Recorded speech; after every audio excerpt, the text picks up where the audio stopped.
Nitish cabinet ने शराब से जुड़े गरीबों की मुख्यधारा में लाने को लेकर सतत जीविकापार्जन योजना के तहत 1-1 लाख रुपए मदद करेगी।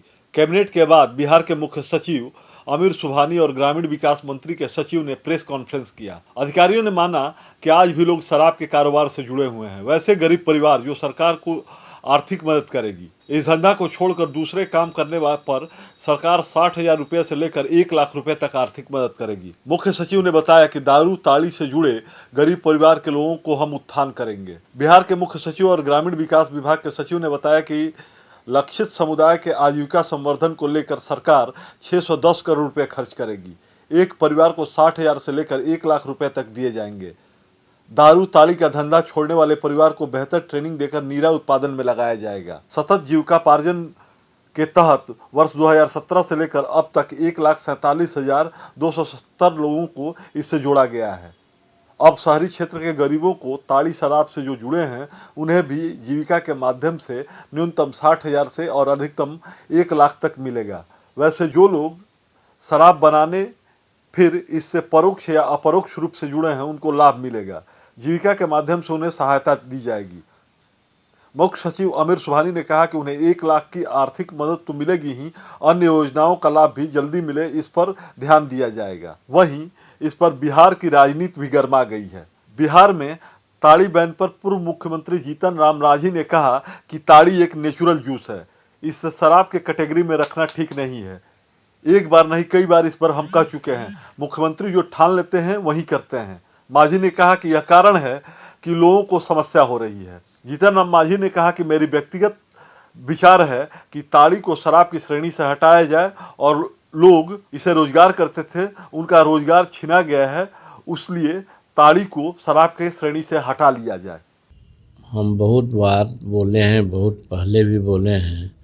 अब एक ही बात को बार बार बोलना उचित नहीं होता है। और मैं तो यही कहता हूँ कि नीतीश कुमार जी जो मन में बात ठाने हैं या ठानते हैं उसको करने को उतारू होते हैं और करके दिखलाना चाहते हैं।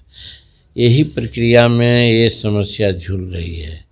रही बात अपना व्यक्तिगत विचार है कि ताड़ी बंद करने का कोई सवाल नहीं उठना चाहिए। ताड़ी एक नेचुरल जूस है और इसको शराब के कैटेगरी में रखना ही नहीं चाहिए। और इसमें लाखों लाख लोगों का व्यापार रोजगारी छिपा हुआ है। न सिर्फ पासी के अलावे भी गरीब तबके के लोग होते हैं, वो ताड़ी के पेशा में मजदूर का काम करते हैं और इससे बहुत कोई लॉ एंड ऑर्डर ख़राब होता है।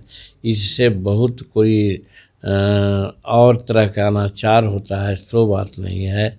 हम अपना व्यक्तिगत बात मैं कह रहा हूँ, हमारे पार्टी का, मेरा गठबंधन का क्या नज़रिया है वो तो आप लोग देख रहे हैं। लेकिन हम व्यक्तिगत यही कहेंगे कि ताड़ी बंद करना उचित नहीं है। देसी शराब या ताड़ी के उत्पादन और बिक्री में लगे हुए थे, उसके जरिए जीविकोपार्जन करते थे। ये एक सच्चाई है कि समाज में ऐसे वर्ग हैं जो बहुत सी सामाजिक कारणों से इस प्रकार के कार्य में लगे हुए चले आ रहे हैं, लेकिन वह जीविकोपार्जन बहुत गरिमामय भी नहीं है और बहुत गारंटीड भी नहीं है और कभी कभी कानून की दृष्टि से वैधानिक भी नहीं रह जाता है। खासतौर से जब शराबबंदी लागू की गई तो उसके बाद ये प्रश्न उठ गया कि इन लोगों के कामों पर तो कानून में मनाही है और उनकी सामाजिक आर्थिक स्थिति भी अच्छी नहीं, शैक्षणिक भी अच्छी नहीं। तो उसके लिए सरकार ने ऐसे लोगों को दूसरा रोजगार उपलब्ध कराने के लिए सतत जीविकोपार्जन योजना लाई, जिसमें उस परंपरागत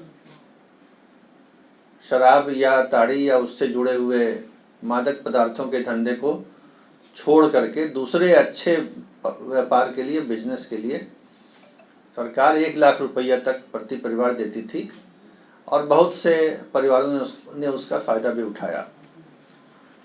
सतत जीविकोपार्जन योजना के पृष्ठभूमि के बारे में आपको बताया गया है।